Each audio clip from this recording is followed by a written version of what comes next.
¿Cuántos de los presentes no estuvieron aquí anoche? Muy bien, hay varios que no estuvieron. Pues bienvenidos y bienvenidas. Como no estuvisteis aquí anoche, pues yo voy a dar un breve repaso al tema que tratamos sobre los pactos bíblicos. Los pactos bíblicos. Es importante hacer estas aclaraciones porque hay pactos bíblicos y pactos teológicos. Uno de esos jóvenes fuertes que hay por ahí podría ponerme una silla para yo, una silla nada más. Sí, eso es, para yo poder manejarme mejor aquí. Mire, yo hablé de un joven fuerte y mire quién apareció, un joven y fuerte, las dos cosas. Muy bien, en nuestra querida España tenemos un serio problema. Es un problema muy serio. A la mayoría de los españoles no les gusta leer. Tienen libros y no los leen. Y precisamente ayer, creo que era el día de algo, y hoy que es el día festivo del 12 de octubre, día de Colón le llaman, se ha hablado de esto. Hay un 40% de españoles que no abre un libro ni una vez al año. Ni una vez al año. España es el cuarto productor de literatura, de libros en el mundo. Pero los españoles somos del primer mundo los peores lectores. No nos gusta leer. Y para aprender la Biblia y para estudiar la Biblia uno tiene que leer. Uno tiene que leer. Entonces hablaba de esta cuestión de los pactos y quiero aclarar algo que no dije anoche, de manera que los que vinieron anoche no oyeron esto que voy a decir. Cuando uno estudia teología, cuando estudia doctrina, se va a encontrar con que hay pactos que se llaman pactos bíblicos. Los pactos bíblicos son aquellos que uno puede abrir la Biblia y encontrarlos allí claramente. El pacto que Dios hizo con Noé a raíz del diluvio, se le llama pacto. Dios le dijo a Noé que no iba a destruir más la tierra por medio de un diluvio universal. El pacto con Abraham que vimos anoche, ese es un pacto bíblico, uno puede leer allí en Génesis 15, 18. En aquel día Jehová hizo pacto con Abraham. Y mire qué interesante, perdonadme que yo inyecte estas cosas aquí. La palabra pacto en el idioma hebreo, la palabra pacto es la unión de dos palabras, la unión de dos palabras, karat berith. Karat berith es lo que se traduce pacto. En aquel día hizo Jehová con Abraham un karat berith, un pacto. Y pacto esa palabra karat beriz literalmente significa cortar el sacrificio. ¿Qué hizo Abraham? Cortó, dividió en dos los animales, con la excepción de las aves, que puso una a un lado y otra al otro. Pero el becerro lo cortó, todos los demás han cortado. Eso es karat beriz, cortar el pacto, literalmente. Cortar el pacto. Entonces está el pacto que Dios hizo con Abraham. Eso lo podemos leer. Está el pacto mosaico que le llamamos, porque es el pacto que Dios hizo con la nación de Israel y el mediador fue Moisés. El mediador de ese pacto fue Moisés. Y luego tenemos el pacto que Dios hizo con el rey David, segundo de Samuel 7. Ahí lo vemos, que Dios hizo un pacto y ese pacto se reitera luego en el Salmo 89. Se habla de eso también en Isaías 55. Y luego también hay un pacto nuevo, un nuevo pacto que aparece en el libro de Jeremías capítulo 31. Bueno,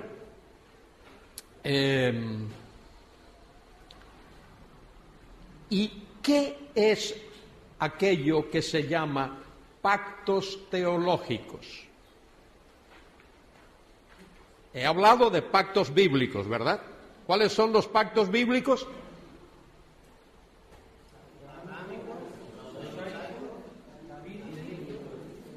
Muy bien, esos son los pactos bíblicos. Pero se le llama pacto bíblico porque uno puede abrir la Biblia y encontrarlos ahí.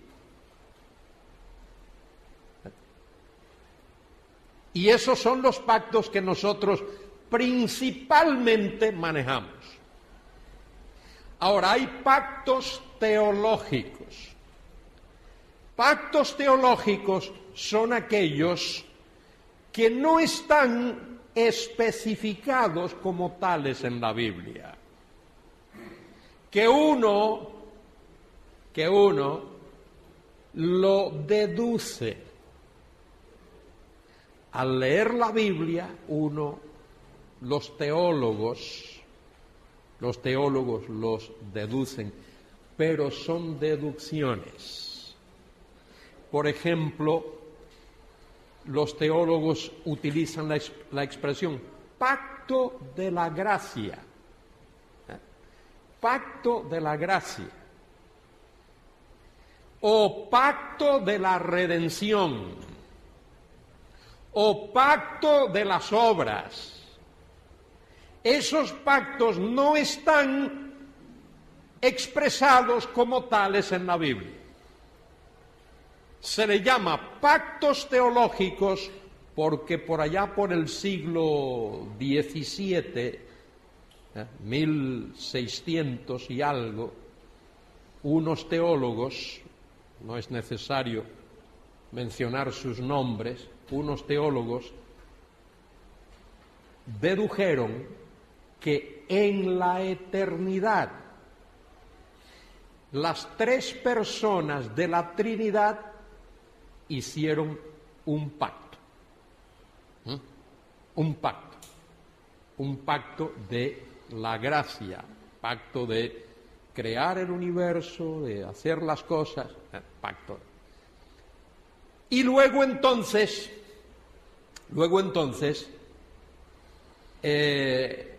cuando Dios creó al hombre, hizo con Adán un pacto de obras, de las cosas que Adán tenía que hacer, de sus responsabilidades. Y cuando Adán pecó, entonces Dios hizo un pacto de redención. De redención. Cómo salvar al pecador. Muy bien. Esas son las diferencias entre una cosa y otra. Por eso, tal vez algún día escucharéis la expresión teólogos del pacto. ¿Habéis oído esa expresión alguna vez? Teólogos del pacto. Generalmente esos son los teólogos que se le llama reformados. Por ejemplo, Berkov, gran teólogo, teólogo reformado, teólogo del pacto. Oswald Alice, también teólogo reformado, teólogo del pacto. Y así hay un montón de ellos. Generalmente, no todos, esos teólogos del pacto son amilenaristas. Ya hablaré de eso. Aunque hay algunos teólogos del pacto que son premilenaristas. Los teólogos del pacto amilenaristas no distinguen, no diferencian entre Israel y la Iglesia. Los teólogos del pacto premilenarista hacen alguna diferencia entre Israel y la Iglesia. De manera que esa es la diferencia. Los teólogos del pacto premilenarista sí creen que habrá un reino terrenal de Cristo en la tierra, pero creen que la Iglesia va a pasar por la gran tribulación. Los teólogos del pacto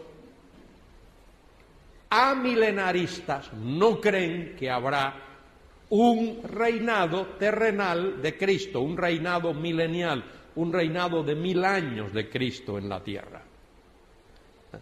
Y no distinguen entre Israel y la Iglesia. Y la Iglesia y el mundo y todos van a pasar por ese periodo de la gran tribulación. Y hay cosas extrañas ahí porque cuando se habla del rapto, por ejemplo, amilenaristas creen que será algo, la Iglesia sube y enseguida baja con el Señor. Sube y baja, prácticamente no hay lapso de tiempo entre el rapto y lo que viene después.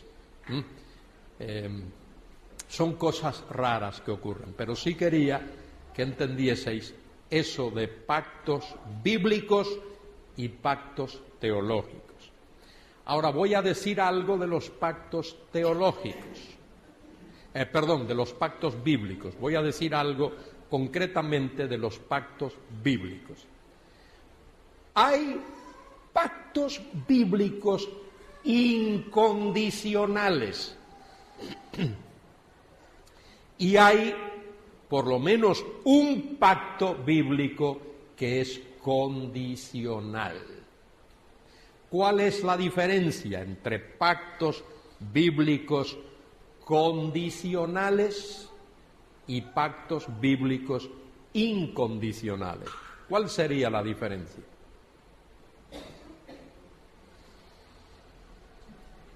Uno sería unilateral, en el que se compromete Dios, aparte de que el hombre no tendría nada, mientras que bilateral o ¿cómo es condicional, Dios se compromete si la otra parte hace su parte. Muy bien. En el pacto bíblico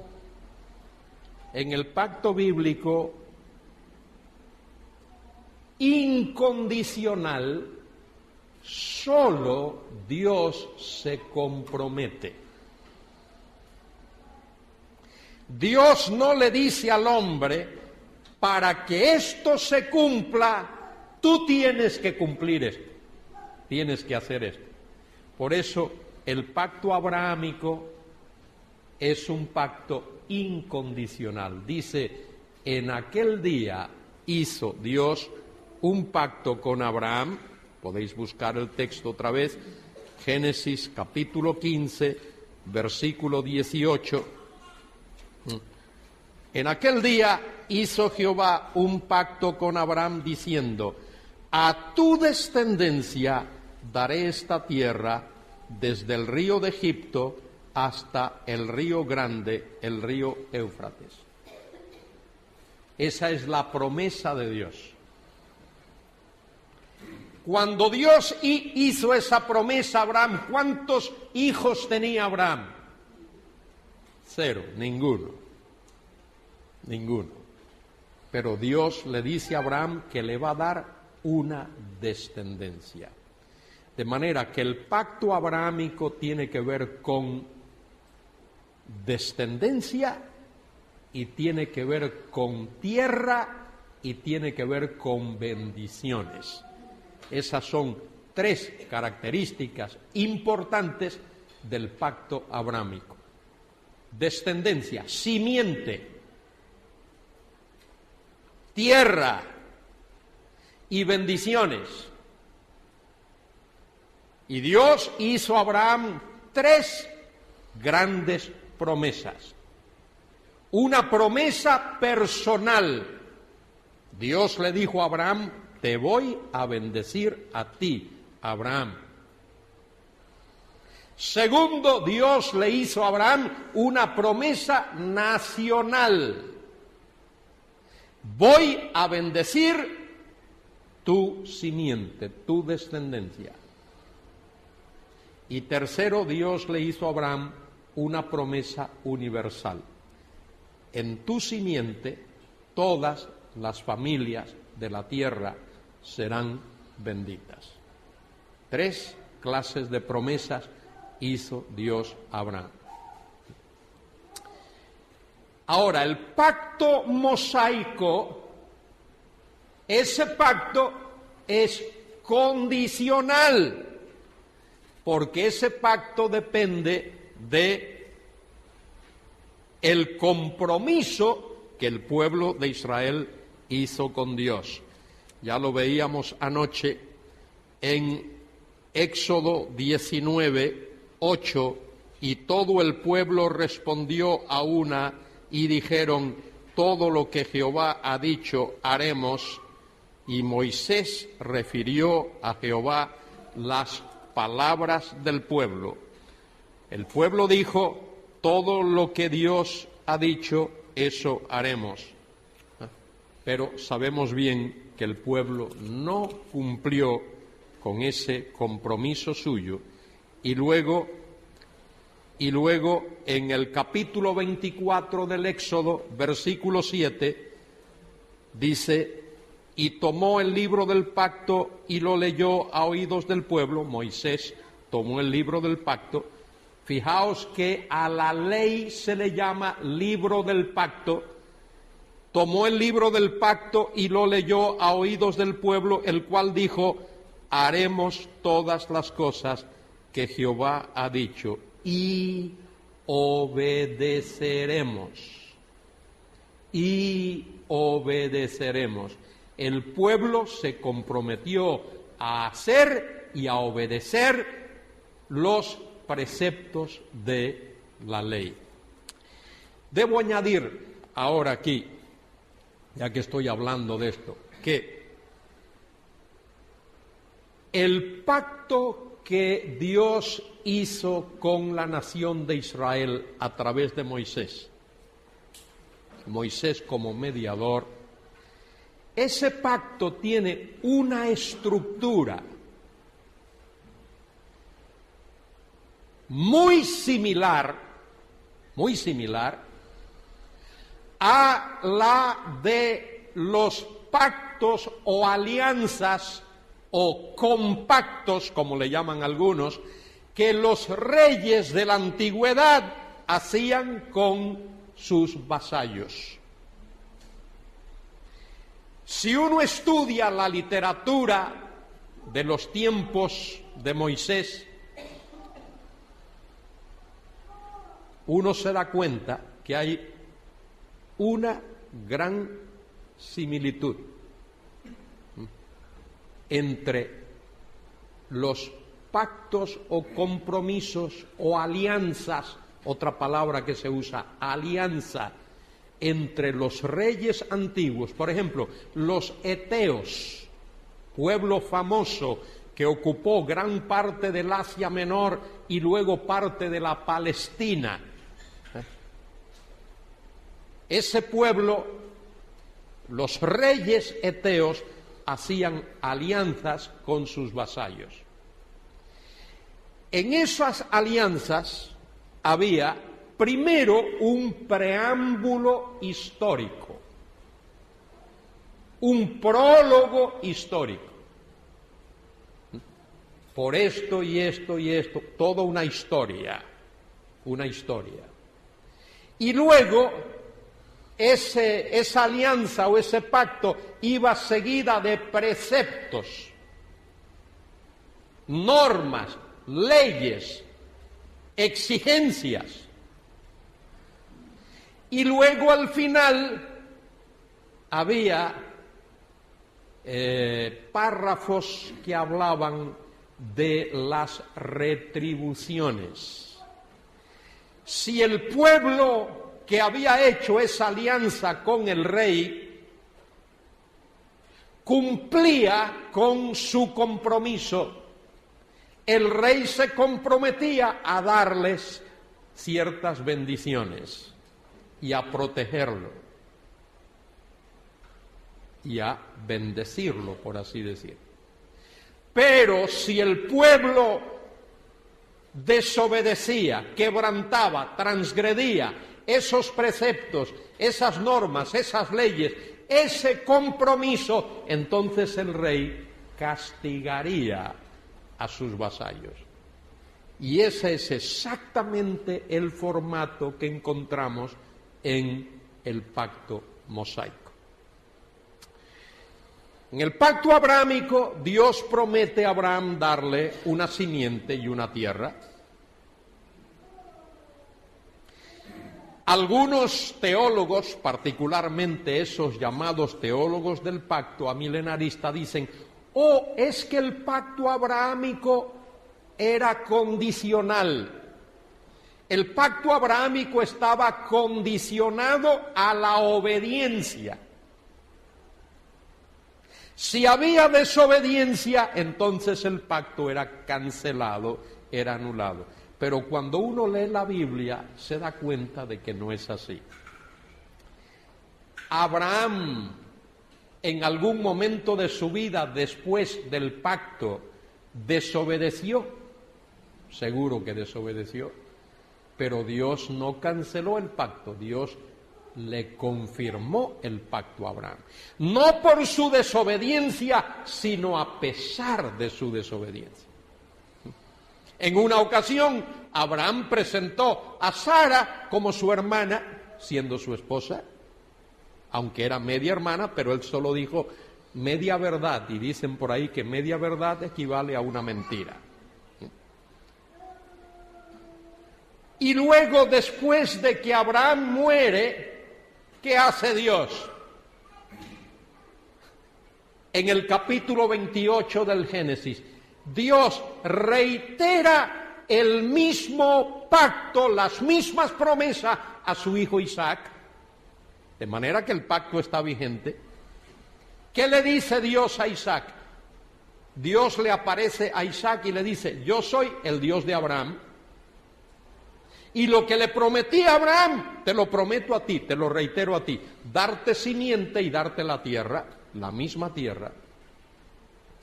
Isaac desobedece a Dios en más de una ocasión. Y cuando Isaac muere, Dios toma a Jacob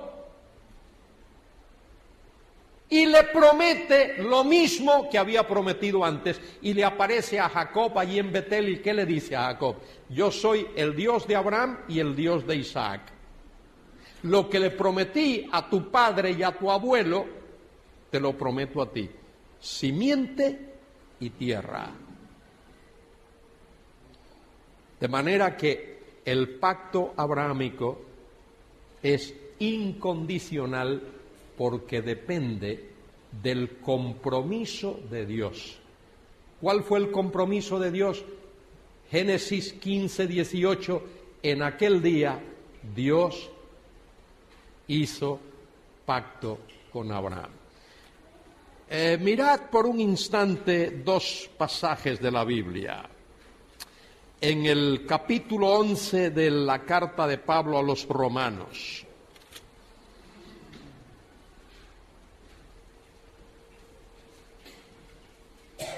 Versículo 29.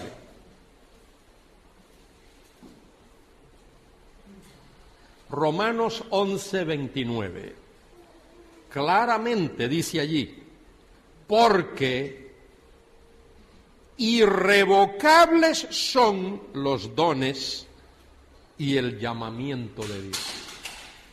Y mire por qué el escritor, el apóstol Pablo, escribiendo bajo la dirección del Espíritu Santo, dice eso. Mire, si uno lee antes, voy a leer versículo 25, porque no quiero, hermanos, que ignoréis este misterio, para que no seáis arrogantes en cuanto a vosotros mismos, que ha acontecido a Israel endurecimiento en parte. El endurecimiento de Israel hasta los días de Pablo y hasta nuestro, dice en parte, hasta que haya entrado la plenitud de los gentiles. El endurecimiento de Israel es parcial, no total. Y añade, y luego todo Israel será salvo.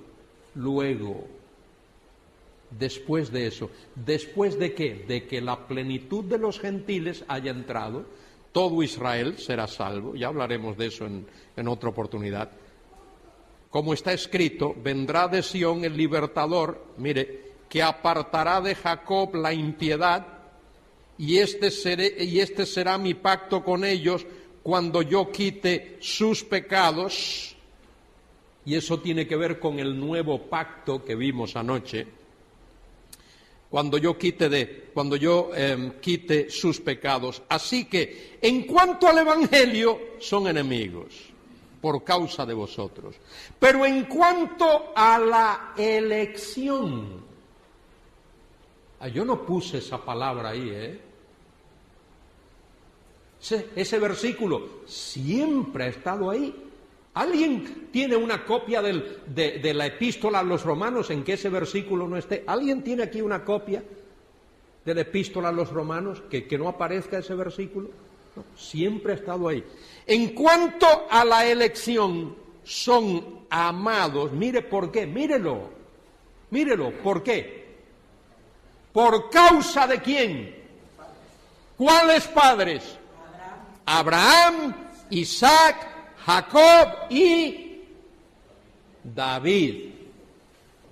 Siempre ha estado ahí el texto. Y dice luego, sobre la base de todo eso, porque irrevocables. ¿Qué quiere decir irrevocables? ¿Qué quiere decir? Pues yo creo que significa irreversibles. La versión antigua decía sin arrepentimiento, es eso, que es irreversible, irrevocable, irreversible. Es decir, que Dios no da marcha atrás. Dios promete y Dios cumple. Vamos a ver otro pasaje más. En la carta de quien la haya escrito a los hebreos. En la carta de quien la haya, del Espíritu Santo. En la carta del Espíritu Santo a los hebreos, capítulo 6. Versículo 13. Porque cuando Dios hizo la promesa a Abraham, ¿de qué está hablando ahí? De Génesis 12, de Génesis 13, de Génesis 15, de Génesis 17. Cuando Dios hizo la promesa a Abraham, no pudiendo jurar por otro mayor, juró por sí mismo. O Dios no puede jurar por otro mayor. No hay, porque no hay otro mayor. ¿Por qué no puede jurar Dios por otro? Porque no hay otro mayor. Mayor que Él, no hay otro. Diciendo, ¿qué dijo Dios? De cierto te bendeciré con abundancia y te multiplicaré grandemente. Y habiendo esperado con paciencia, alcanzó la promesa. Porque los hombres ciertamente juran por uno mayor que ellos, y para ellos el fin de toda controversia es el juramento para confirmación. Por lo cual, queriendo Dios mostrar más abundantemente a los herederos de la promesa, ¿qué cosa? ¿Qué?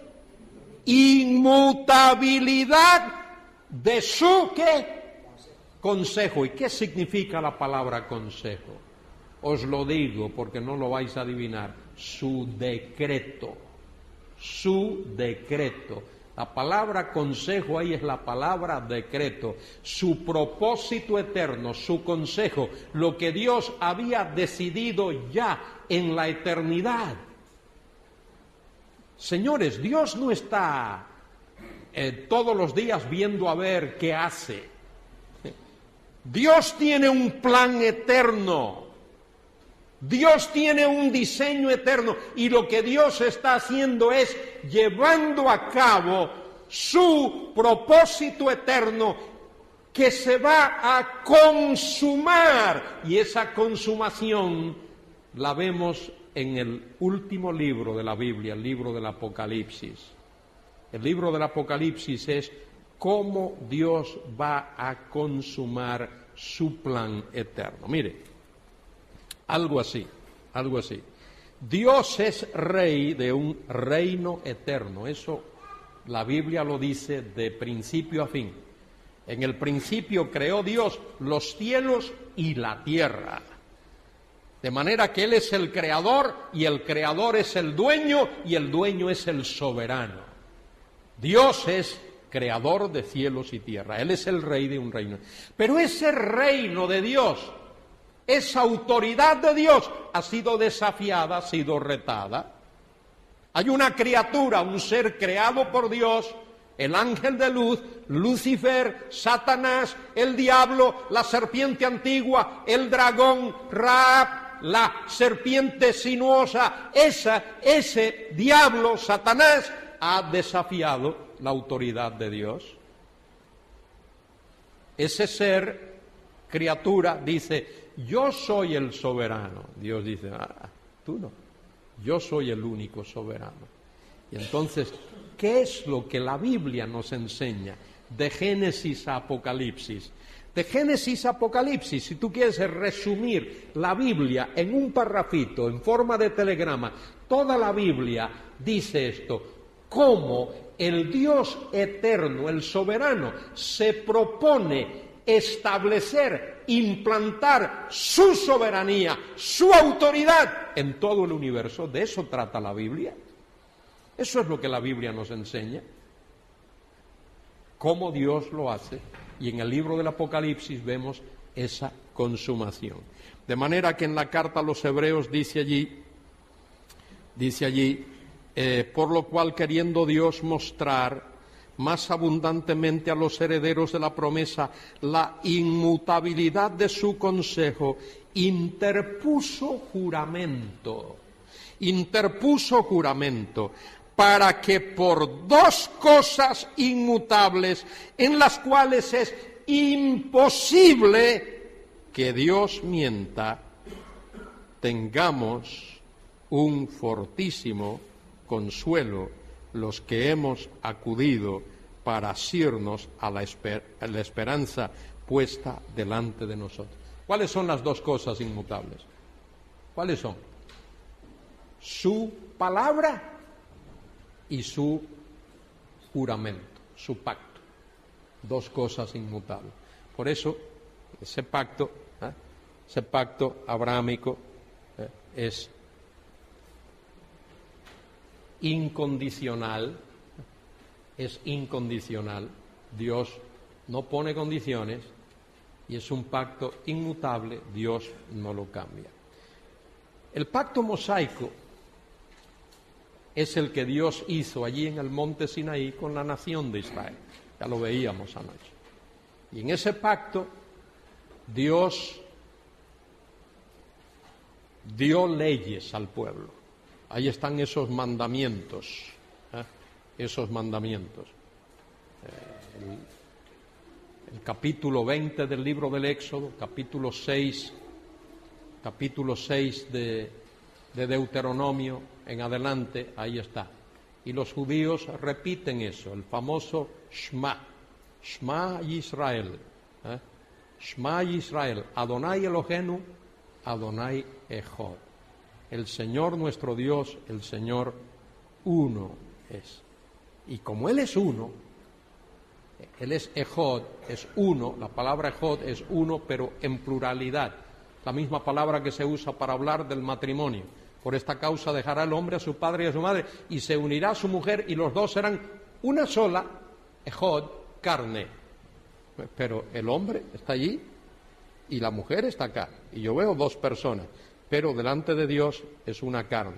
Por eso el matrimonio es hasta que la muerte lo separe. Delante de Dios es así. El que haga otra cosa está quebrantando lo que Dios dice en su palabra y tiene que pagar las consecuencias. Muy bien, Dios dio esa ley, esas leyes a Israel. Y ahí están, en el libro del Éxodo, en el libro de Levítico, Números y Deuteronomio. La palabra Deuteronomio es tomada del griego, no del hebreo. Deutero es segundo y nomos es ley. Deuteronomio sería una segunda ley, pero eso no es correcto. Deuteronomio no es una segunda ley. Deuteronomio es una segunda copia de la ley. Es la misma ley reiterada. ¿Por qué? Porque la generación que salió de Egipto, ¿qué le pasó? ¿Qué le pasó? Cayeron en el desierto. Todos cayeron en el desierto, menos Josué y Caleb. Los únicos que entraron en la tierra, habiendo salido de Egipto, fueron Josué y Caleb. Los otros perecieron en el desierto. Y en el desierto, en 40 años, nació una nueva generación. Esa nueva generación no vio los milagros que Dios hizo en Egipto. No vio los milagros que Dios hizo en el desierto. Dándole maná, dándole agua, dándole carne, todas esas cosas. Entonces Moisés repite esas cosas para beneficio de aquella gente que había nacido en el desierto. Ahora esa gente va a entrar en la tierra y ocupar la tierra y tiene la obligación por pacto, porque se han comprometido. Ahí está Éxodo 19 y Éxodo 24. Todo lo que Jehová ha dicho, eso haremos. Y Dios le ha dicho ya en el capítulo 28 de Deuteronomio, podríamos buscar esos pasajes, pero debemos de ser justos con el tiempo también. No me gusta pasar por alto estos textos que son tan importantes.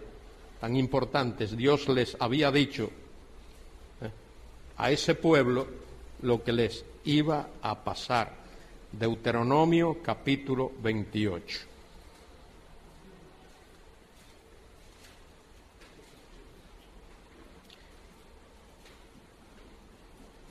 Dios promete al pueblo que si obedecía iba a ser bendecido, igual que el señor rey de la antigüedad prometía a sus vasallos.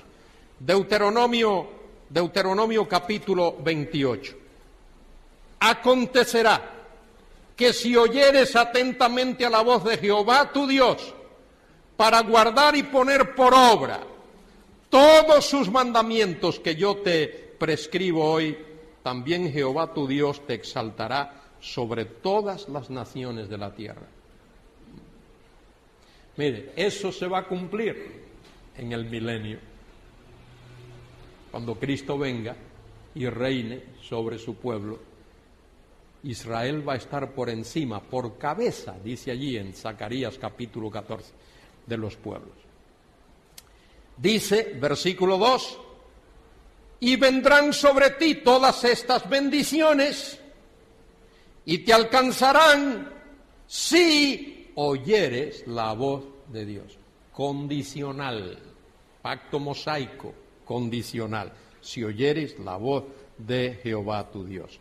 Mire, bendito serás en tu ciudad, bendito en el campo, bendito el fruto de tu vientre, el fruto de tu tierra, el fruto de tus bestias, la cría de tus vacas, los rebaños de tus ovejas, benditas serán tu canasta y tu artesa de amasar, bendito serás en tu entrar y bendito en tu salir. Jehová derrotará a tus enemigos que se levantaren contra ti, por un camino saldrán contra ti y por 7 caminos huirán delante de ti, porque Dios estaría en medio de ellos si ese pueblo obedecía los preceptos de su palabra. Dios llevó a Israel a esa tierra que es de ellos. Es la tierra que Dios prometió a Abraham, y después de Abraham a Isaac, y después de Isaac a Israel, y después de Israel a David. Dios prometió esa tierra. Pero hoy el pueblo no está ocupando esa tierra porque está viviendo en desobediencia. Ocupa solo una partecita de esa tierra.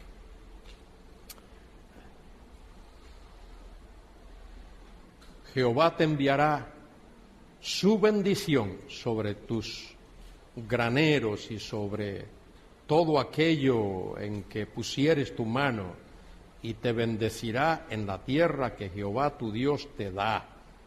Te confirmará Jehová por pueblo santo suyo, como te lo ha jurado, cuando guardes los mandamientos de Jehová tu Dios y anduvieres en sus caminos.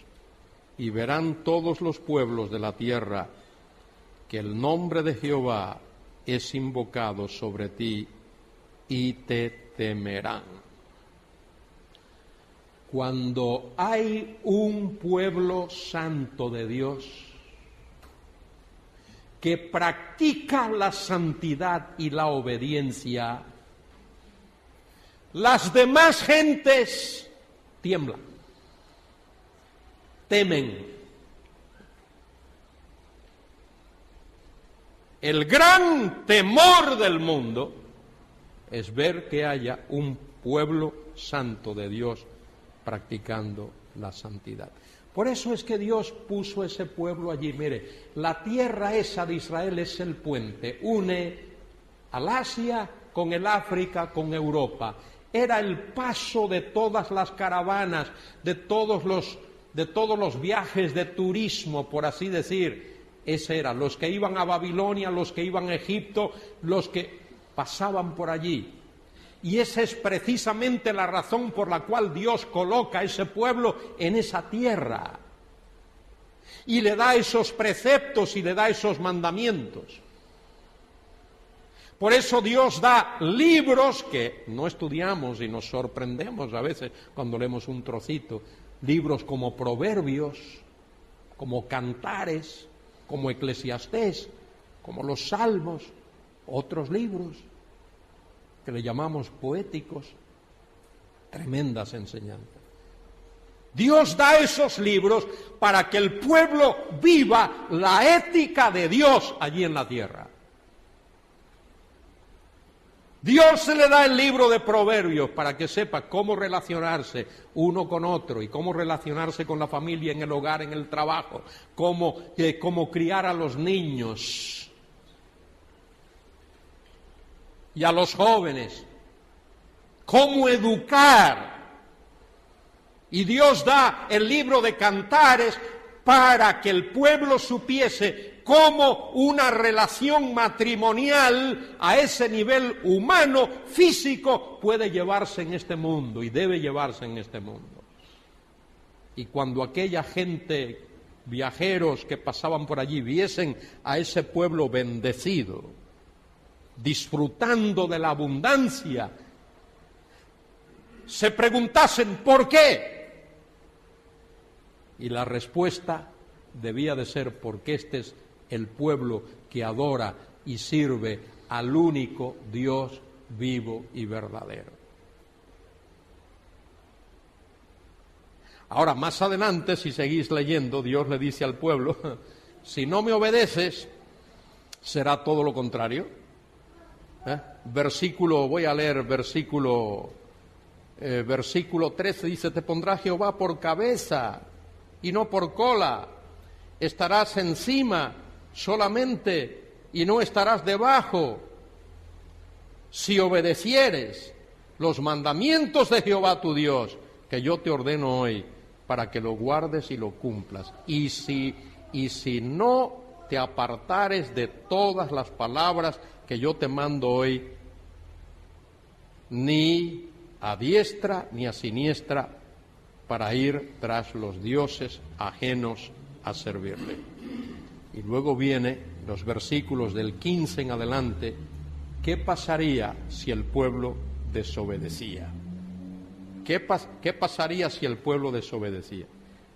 Ahí está, hay muchas cosas que dicen ahí, pero mire, entre ellas dice, leo versículo 18, maldito el fruto de tu vientre, el fruto de tu tierra, la cría de tus vacas. Versículo 19, maldito serás en tu entrar y en tu salir. Versículo 20, Jehová enviará contra ti las maldiciones. Versículo 21, traerá Jehová sobre ti mortandad hasta que te consuma de la tierra a la cual entras para tomar posesión de ella. Jehová te herirá con tisis, de fiebre, de inflamación y de ardor, con sequía, con calamidad repentina y con añublo, y te perseguirán hasta que perezcas. Y los cielos que están sobre tu cabeza serán de bronce, es decir, no habrá lluvia, y la tierra que está debajo de ti de hierro, no habrá fertilidad. Esa fue la gran polémica en los tiempos de Elías. ¿Os acordáis? Elías, el pueblo estaba en una tremenda apostasía, y Elías oró y no llovió por 6 meses y medio. Y luego Elías oró y llovió.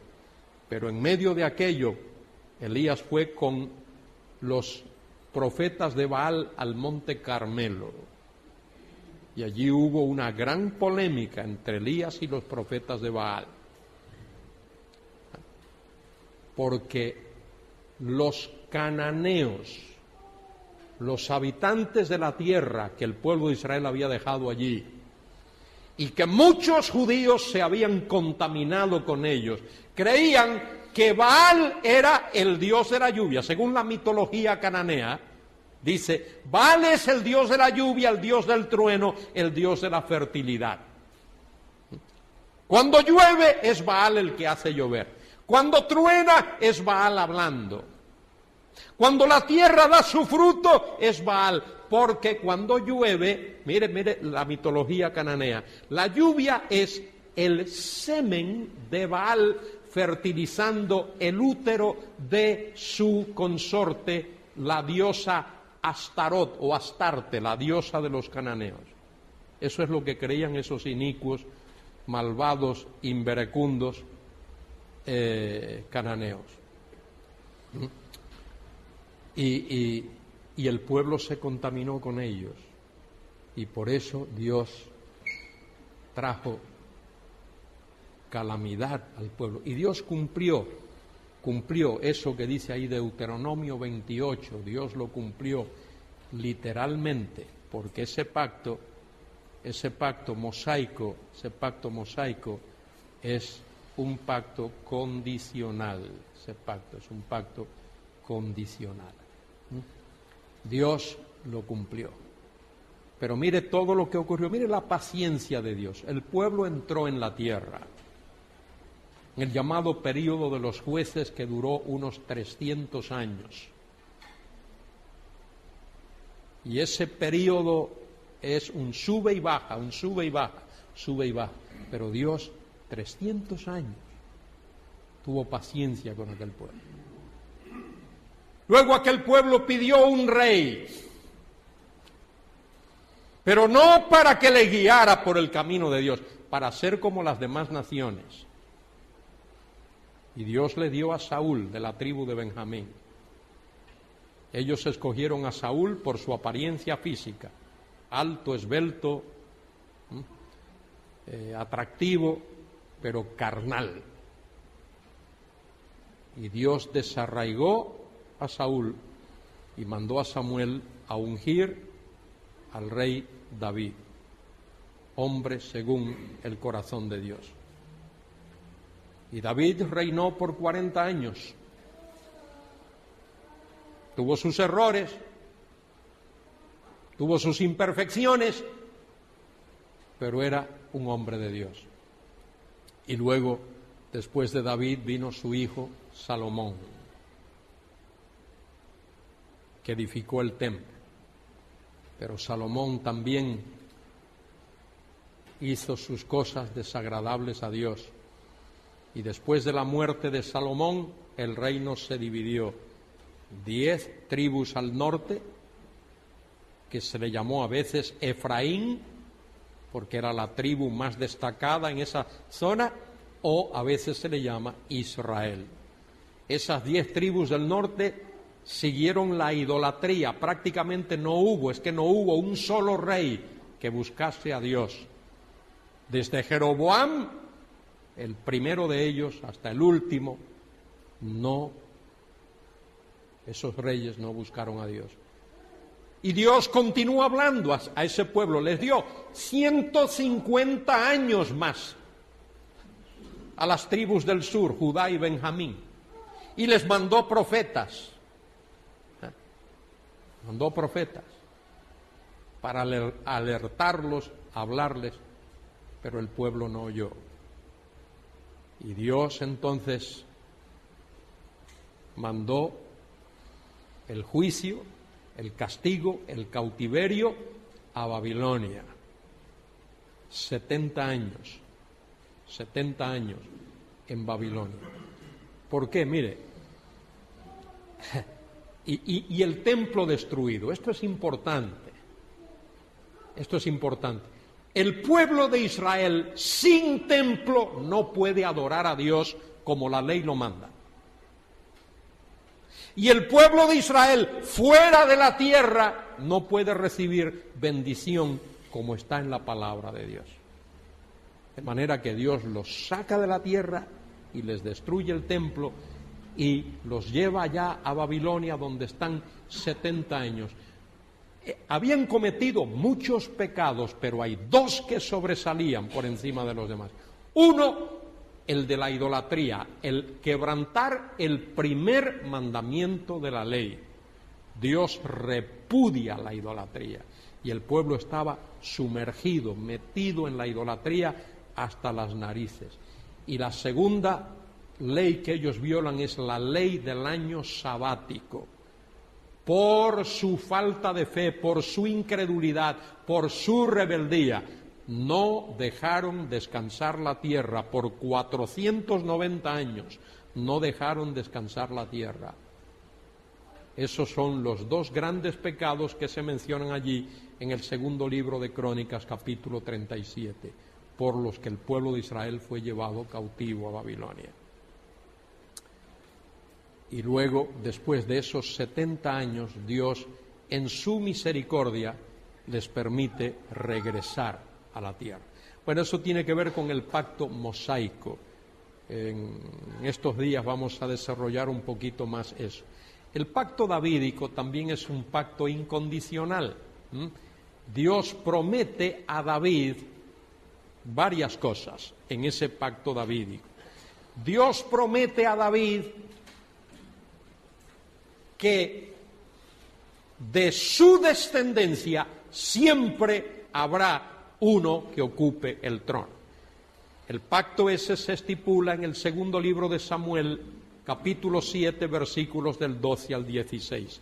También se estipula en el Salmo 89, allí está otra vez repetido ese pacto, en el Salmo 89. Pero hay tres cosas que Dios promete a David. ¿Cuáles son esas tres? Anoche vimos esas tres cosas. ¿Cuáles son? Tu casa, tu reino y tu trono. Esas tres cosas. Tu casa, tu reino, tu trono. La casa de David tiene que ver con la descendencia de David. Por eso cuando uno viene al Nuevo Testamento, a un evangelio, por ejemplo, como el Evangelio de Mateo, se repite una y otra vez, hijo de David. ¿Cómo se le llama a José? ¿Cómo le llama el ángel a José? José, hijo de David. Y al Señor Jesucristo, una y otra vez, hijo de David. Y el versículo primero del Evangelio según San Mateo, libro del Génesis de Jesús, hijo de David, hijo de Abraham. Hijo de David, hijo de Abraham. Es interesante, ¿por qué esos dos nombres ahí? ¿Por qué?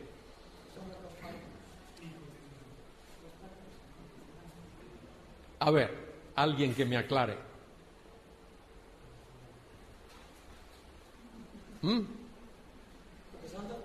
Son dos pactos, eso es verdad. Y son incondicionales. Pero ¿por qué se menciona ahí concretamente libro del Génesis de Jesucristo, hijo de David, hijo de Abraham? Mire, el ser hijo de David lo relaciona ¿con qué? Con el reino. El reino tiene que ver concretamente, particularmente, con la nación de Israel.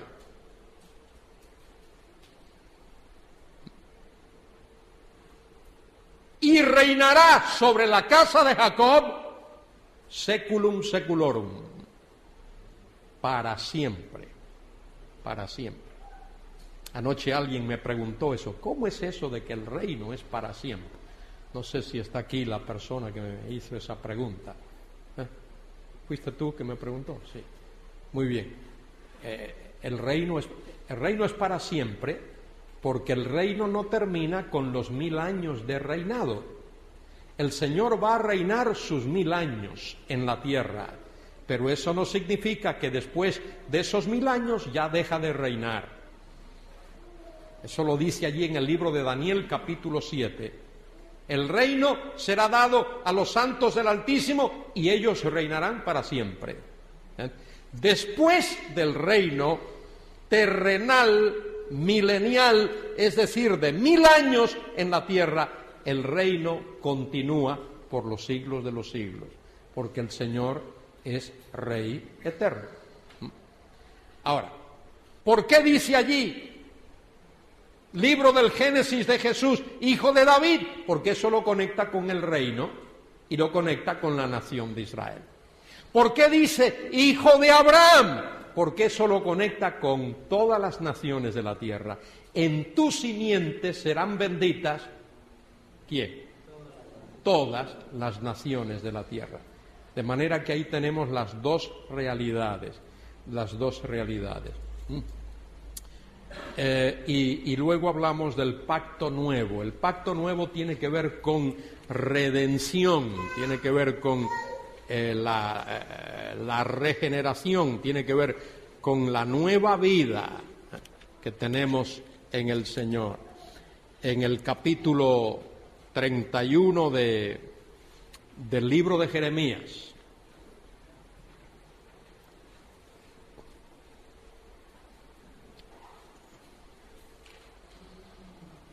leo desde el versículo 27. He aquí vienen días, dice Jehová, en que sembraré la casa de Israel y la casa de Judá de simiente de hombre y de simiente de animal. Eso habla de abundancia. El reino se va a caracterizar por una tremenda explosión demográfica.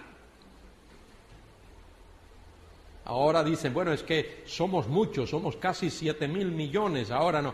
Pero mire, cuando venga el reino y el desierto florezca como la rosa, y toda la tierra sea un vergel, y no haya maldición, ni haya tsunamis, ni haya inundaciones, ni haya terremotos, 3 veces más de los que somos ahora podríamos vivir, si no más, en la tierra. Y así como tuve cuidado de ellos para arrancar y derribar y trastornar y perder y afligir, tendré cuidado de ellos para edificar y plantar, dice Jehová. En aquellos días no dirán más, los padres comieron las uvas agrias y los dientes de los hijos tienen la dentera, sino que cada cual morirá por su propia maldad. Los dientes de todo hombre que comiere las uvas agrias tendrán la dentera. He aquí que vienen días, dice Jehová, en los cuales haré nuevo pacto. Ahí está. Haré nuevo pacto con la casa de Israel y con la casa de Judá. Y ahora mire esto. No como el pacto que hice con sus padres el día que tomé su mano para sacarlos de la tierra de Egipto. ¿Qué pacto es ese? El de Moisés. De manera que el pacto nuevo será nuevo, no en relación con el pacto abrámico, no en relación con el pacto davídico, sino en relación con ¿cuál? Con el pacto mosaico. El nuevo pacto es el que reemplazará al pacto mosaico. Aunque fui yo un marido para ellos, dice Jehová. Pero este será el pacto que haré con la casa de Israel después de aquellos días, dice Jehová. Daré mi ley en su mente. Es decir, no será una ley escrita, el nuevo pacto no será una ley escrita en tablas de piedra, ni en pergaminos, en su mente. Y la escribiré en su corazón. ¿De qué habla eso? De regeneración, de un cambio interior. Y yo seré a ellos por Dios, y ellos me serán por pueblo. Y no enseñará más ninguno a su prójimo, ni ninguno a su hermano, diciendo, conoce a Jehová, porque todos me conocerán, desde el más pequeño de ellos hasta el más grande, dice Jehová, porque perdonaré la maldad de ellos y no me acordaré de su pecado. Tremendo, ¿verdad que sí? Ya nuestro tiempo, ya estamos pasados de hora, pues yo iba a ir hasta las 12. Bueno, pero no quiero, pero antes de terminar, quiero que miréis conmigo en el libro del profeta Miqueas. Miqueas está después de Jonás, por si acaso a alguien se le olvida. Abdías, Jonás, Miqueas. Y luego está Nahum, Habacuc, Sofonías. Y luego Ageo, Zacarías y Malaquías. Pero son profetas que nadie lee. Y cuando la gente abre la Biblia y dice, Miqueas, ¿qué virus será ese? No. Bueno, mire, quiero leer esto. Quiero leer esto que es sumamente importante. Miqueas habla de lo que está por venir. Voy a leer desde el versículo 14. Capítulo 7, perdón, disculpadme. Miqueas 7:14. Apacienta tu pueblo con tu cayado, el rebaño de tu heredad que mora solo en la montaña, en campo fértil. Busque pasto en Basán y Galaad, como en el tiempo pasado, porque Basán y Galaad era la zona más fértil, donde más las famosas vacas de Basán. Sigo leyendo. Yo les mostraré maravillas como el día que saliste de Egipto. Esos milagros que Dios obró, o que Dios hizo con ellos. Las naciones verán y se avergonzarán de todo su poderío. Pondrán la mano sobre su boca, ensordecerán sus oídos. Mire, cuando el Señor venga, los reyes de la tierra se van a quedar boquiabiertos, estupefactos, atónitos, clavados de sus pies, asombrados. Ellos pensaban que eran grandes, que eran famosos, que eran poderosos, pero van a ser menos que hormigas delante del Señor. Sigo leyendo. Versículo 17. Lamerán el polvo como la culebra, como las serpientes de la tierra, temblarán en sus encierros, se volverán amedrentados ante Jehová, nuestro Dios, y temerán a causa de ti. Así será. Y ahora mire lo que dice el profeta Miqueas. ¿Qué Dios como tú? Eso es lo que significa el nombre Miqueas.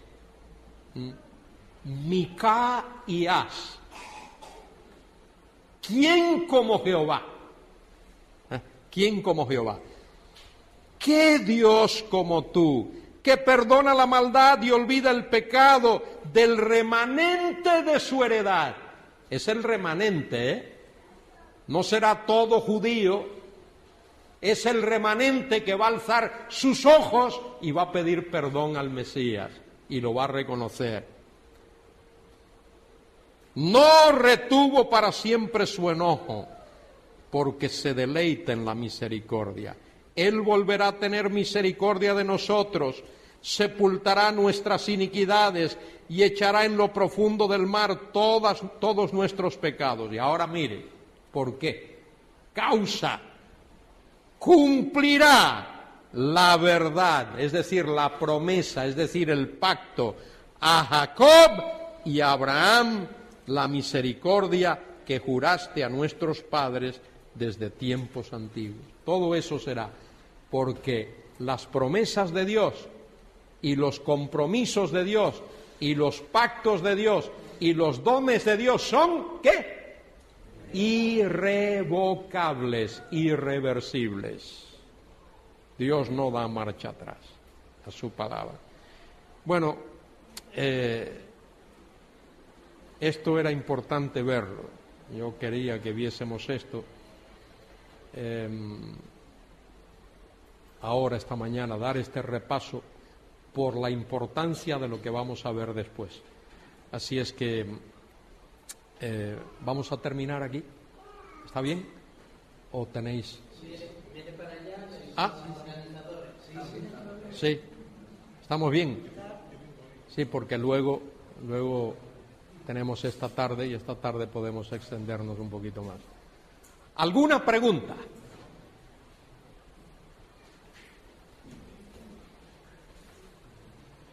Siempre prefiero que las preguntas se hagan justo después de la clase, porque después que terminemos, a mí me gusta saludar a los hermanos, y si tú me dices, mire, yo tenía una pregunta y me acorralas ahí y tengo que dedicarte el tiempo a ti, entonces ya me privas de poder saludar a los hermanos. Entonces, si tienes una pregunta, la haces ahora. Sí.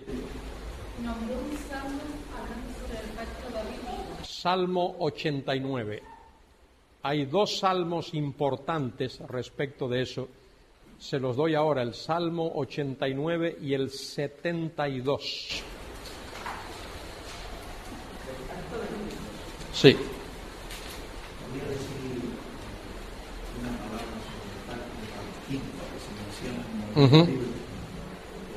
Repite la Si la pregunta es... Un pacto palestino que se menciona Ujú. en algunos libros. Algunos libros, creo que Eventos del Porvenir lo menciona, Pentecost cree que hay un pacto palestino basado en Deuteronomio 28, la promesa de la tierra. Personalmente yo no veo mucha diferencia entre lo que es el pacto abrahámico en sí, que ya incluye la tierra, y el pacto palestino. No veo que haya que hacer esa separación. El venerable doctor Pentecost lo hace, yo lo respeto y aprecio eso, pero yo creo que el pacto palestino es parte integral del pacto abrámico. El pacto abrámico incluye simiente, tierra, ¿qué más? Bendiciones. Mire, si uno se pone a estudiar la Biblia, detenidamente como se debe de estudiar, hay dos palabras que son claves para entender toda la Biblia. La palabra pacto y la palabra reino. Pacto y reino. Esas son las dos palabras claves de toda la Biblia. Por eso la Biblia casi que termina con eso. Apocalipsis 11:15. Se escucha la séptima trompeta y luego grandes voces que decían, en vuestras Biblias, si os fijáis, dice que decían los reinos del mundo. En el texto griego, en el idioma original, dice el reino del mundo. No dice los reinos. Y yo creo que esa es la lectura correcta, porque Dios ve todos los reinos de la tierra como si fuese un solo reino. El reino del mundo, el gobierno del mundo, ha venido a ser de nuestro Señor y de su Cristo, y Él reinará por los siglos de los siglos. Va a decir algo de dispensaciones, porque vemos que nos hemos enfocado en los pactos. Uh-huh. Sí. Bueno, podríamos, yo no he estado enfatizando mucho eso, no como algo aparte, pero lo hago saber en el trayecto del estudio de las conferencias, la cuestión de dispensaciones. Algunos han armado una guerra, una algarabía tremenda con eso de dispensaciones. La Biblia habla de dispensaciones, la Biblia lo menciona, dice allí en Efesios capítulo 1 que en la dispensación del cumplimiento de los tiempos, la palabra dispensación es una palabra que significa mayordomía, es una mayordomía. Una mayordomía es una responsabilidad.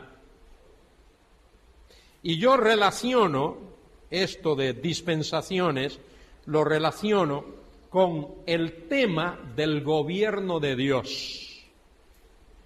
Adán en el huerto tenía una responsabilidad. Antes de pecar, Dios le dijo a Abraham que él cuidara el huerto, que él administrara las cosas de Dios, que gobernase la tierra y que la llenase. Ese fue el mandato de Dios a Adán. Ahora, después de la entrada del pecado, Dios añade otra responsabilidad al hombre. Ahora el hombre tiene que labrar la tierra y comer el pan con el sudor de su frente, etc. De manera que lo que estoy diciendo es que las dispensaciones tienen que ver con responsabilidades que Dios pone sobre el hombre en el desarrollo de la manifestación de su autoridad en este mundo. Y ahora nosotros vivimos en una era porque la palabra dispensación también puede significar era, época, dispensación, en la era de la Iglesia, y esa era comenzó el día de Pentecostés, el día de Pentecostés, en el cual el Espíritu Santo vino para inaugurar en la tierra, establecer en la tierra la Iglesia. Y esa dispensación terminará, culminará cuando la Iglesia sea arrebatada. Hay diferencias en la Biblia, hay diferencias. En épocas, seguro que sí, hubo una diferencia en el hombre, en la responsabilidad del hombre, antes del diluvio y después del diluvio. ¿O no? Seguro que sí. Seguro que sí. Después del diluvio, Dios permite que el hombre sea omnívoro, se alimente no solo de plantas, sino también de animales. Después del diluvio, Dios otorga al hombre la responsabilidad de castigar el homicidio. Antes de eso era Dios el que lo hacía. Nadie pudo matar a Caín, solo Dios podía hacerlo. Pero después del diluvio, Dios cambia eso y Dios le dice al hombre que el que derramare sangre de hombre por el hombre, su sangre le será demandada. Hubo diferencia antes del Sinaí, antes del dar la ley. Seguro que sí. Antes de la ley, Job era el sacerdote de su familia, y había otras características. Después de la ley, Dios ordena que el sacerdocio, los sacerdotes sean de la tribu de Leví y descendientes de Aarón. De manera que hay una diferencia en la vida del hombre antes de la ley y después de la ley. Y hay una diferencia entre antes de la cruz y después de la cruz. Y habrá una diferencia después del rapto. Las personas que vivan en la tierra durante ese periodo de la gran tribulación, habrá alguna diferencia. Y luego, cuando el reino sea establecido en la tierra, seguramente habrá diferencia, porque el Rey, Señor de la gloria, estará reinando y Él regirá las naciones con vara de hierro, y el pecado será juzgado al instante. No se pospondrá. No, mañana, el juicio será mañana, habrá cárcel preventiva y luego, no, ahí mismo, el que peque, ahí mismo, ahí se cumplirá eso de que la paga del pecado es muerte, ahí mismo, instantáneamente. De manera que, volviendo al tema, es una dispensación, una oikonomía, tiene que ver con una administración. Una administración es una responsabilidad, y es la responsabilidad que Dios pone sobre el hombre para que el hombre la desarrolle, la cumpla durante un periodo de tiempo. El énfasis no está en el tiempo, el énfasis está en ¿qué? En la responsabilidad. Y esa es la responsabilidad que Dios da al ser humano en el desarrollo de su reino en este mundo, en el desarrollo de su autoridad en este mundo. Mire cómo Dios lo ha hecho, para daros una idea. Ahora en este tiempo, como no estamos viviendo nosotros bajo la ley de Moisés, no estamos viviendo bajo ese carácter legal de la ley, no vivimos. La ley de Moisés tiene un doble aspecto, un aspecto regulatorio y un aspecto revelatorio.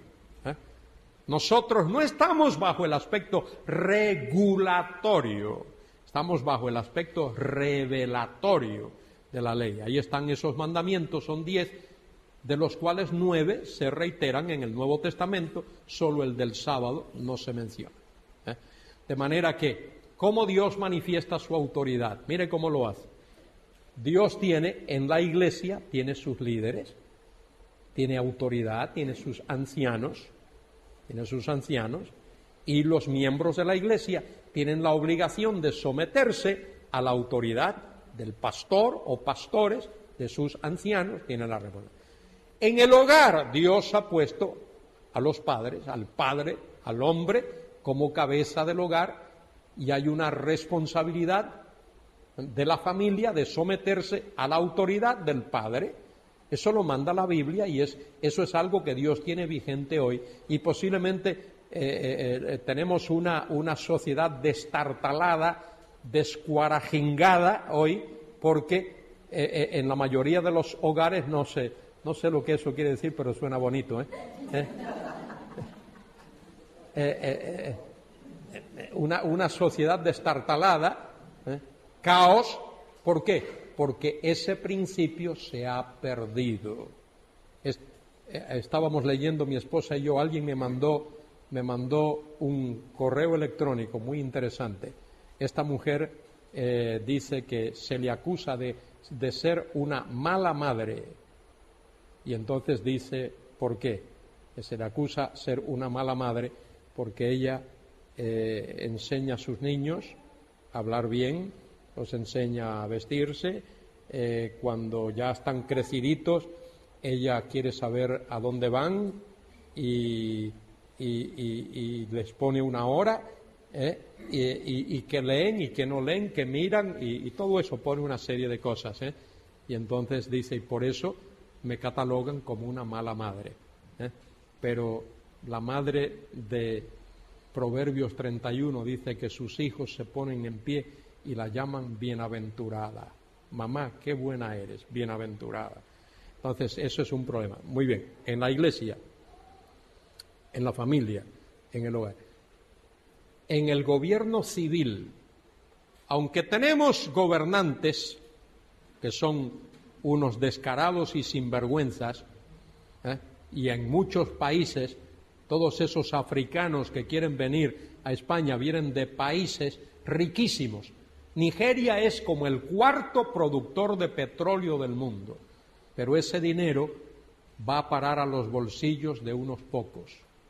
Lo mismo ocurre en algunos países de las Américas que he visitado, desde México hasta Panamá, Venezuela, Chile, Bolivia, Paraguay, Uruguay, Brasil, y es la misma cosa. Hay una oligarquía que es dueña de casi todo y las masas que no tienen nada.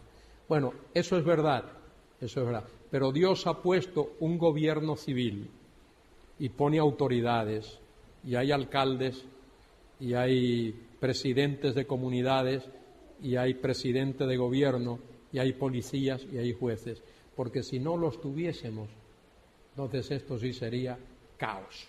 Aquí ardería Troya, pero en nada. Entonces el gobierno civil es una manera que Dios tiene, y mire, los gobernantes todos tendrán que dar cuenta a Dios. Escúcheme, todo aquel que tiene autoridad sobre algo o sobre alguien va a tener que dar cuenta a Dios de cómo ha usado su autoridad. El policía, el guardia civil, el soldado, el sargento, el alcalde, el juez, todos tendrán que dar cuenta a Dios de cómo lo han hecho. Y luego, he mencionado la iglesia, el hogar, el gobierno civil, me falta una cuarta esfera de autoridad, que es los empresarios, en el área laboral, Hay alguien que es dueño de una empresa, que es administrador de una empresa, tiene personas trabajando bajo su autoridad. Dios quiere que ese empresario y ese administrador practiquen la justicia. Y si no lo hacen, tendrán que dar cuenta a Dios. Y todo eso es la manera como el reino de Dios se manifiesta en este mundo, en esas, por lo menos esas cuatro esferas. La esfera de lo eclesial, la esfera de lo familiar, la esfera de lo civil, de lo gubernamental y la esfera de lo laboral. Y Dios está haciendo eso en el mundo hoy. 18. En aquel día Jehová hizo pacto con Abraham. Y mire qué interesante. Perdonadme que yo inyecte estas cosas aquí. La palabra pacto en el idioma hebreo, la palabra pacto es la unión de dos palabras. La unión de dos palabras. Karat Berith. Karat Berith es lo que se traduce pacto. En aquel día hizo Jehová con Abraham un Karat Berith, un pacto. Y pacto, esa palabra Karat Berith, literalmente significa cortar el sacrificio. ¿Qué hizo Abraham? Cortó, dividió en dos los animales, con la excepción de las aves, que puso una a un lado y otra al otro. Pero el becerro lo cortó, todos los demás han cortado. Eso es Karat Berith, cortar el pacto, literalmente. Cortar el pacto. Entonces está el pacto que Dios hizo con Abraham. Eso lo podemos leer. Está el pacto mosaico que le llamamos, porque es el pacto que Dios hizo con la nación de Israel y el mediador fue Moisés. El mediador de ese pacto fue Moisés. Y luego tenemos el pacto que Dios hizo con el rey David, segundo de Samuel 7. Ahí lo vemos, que Dios hizo un pacto y ese pacto se reitera luego en el Salmo 89. Se habla de eso también en Isaías 55. Y luego también hay un pacto nuevo, un nuevo pacto que aparece en el libro de Jeremías capítulo 31. Bueno,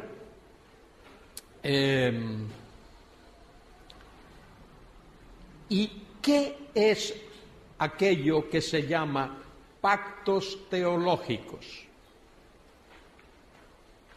He hablado de pactos bíblicos, ¿verdad? ¿Cuáles son los pactos bíblicos?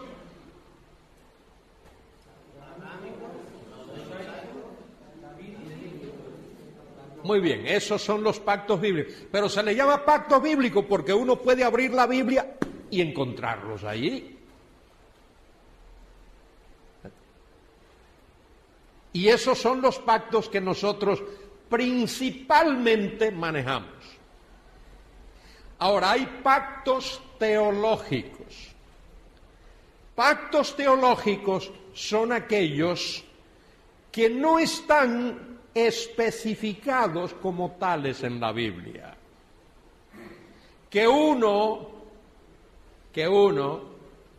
lo deduce. Al leer la Biblia, los teólogos los deducen, pero son deducciones. Por ejemplo, los teólogos utilizan la expresión pacto de la gracia. Pacto de la gracia. O pacto de la redención. O pacto de las obras. Esos pactos no están expresados como tales en la Biblia. Se le llama pactos teológicos porque por allá por el siglo XVII, 1600 y algo, unos teólogos, no es necesario mencionar sus nombres, unos teólogos dedujeron que en la eternidad las tres personas de la Trinidad hicieron un pacto. Un pacto de la gracia, pacto de crear el universo, de hacer las cosas, pacto. Y luego entonces,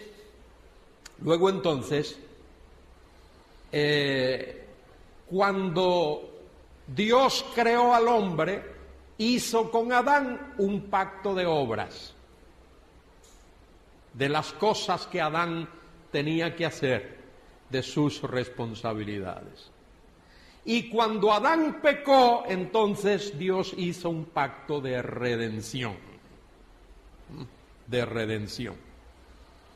Cómo salvar al pecador. Muy bien, esas son las diferencias entre una cosa y otra.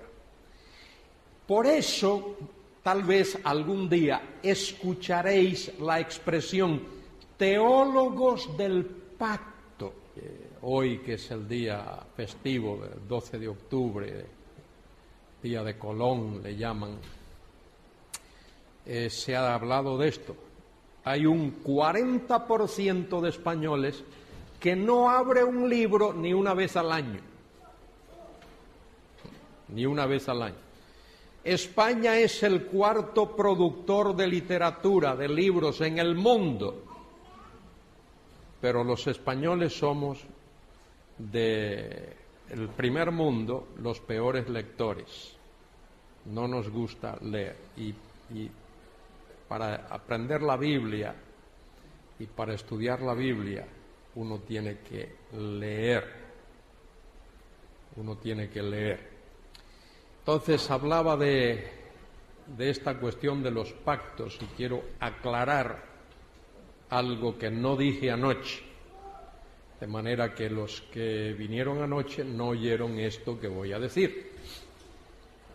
Cuando uno estudia teología, cuando estudia doctrina, se va a encontrar con que hay pactos que se llaman pactos bíblicos. Los pactos bíblicos son aquellos que uno puede abrir la Biblia y encontrarlos allí claramente. El pacto que Dios hizo con Noé a raíz del diluvio, se le llama pacto. Dios le dijo a Noé que no iba a destruir más la tierra por medio de un diluvio universal. El pacto con Abraham que vimos anoche, ese es un pacto bíblico, uno puede leer allí en Génesis 15:10. ¿Cuántos de los presentes no estuvieron aquí anoche? Muy bien, hay varios que no estuvieron. Pues bienvenidos y bienvenidas.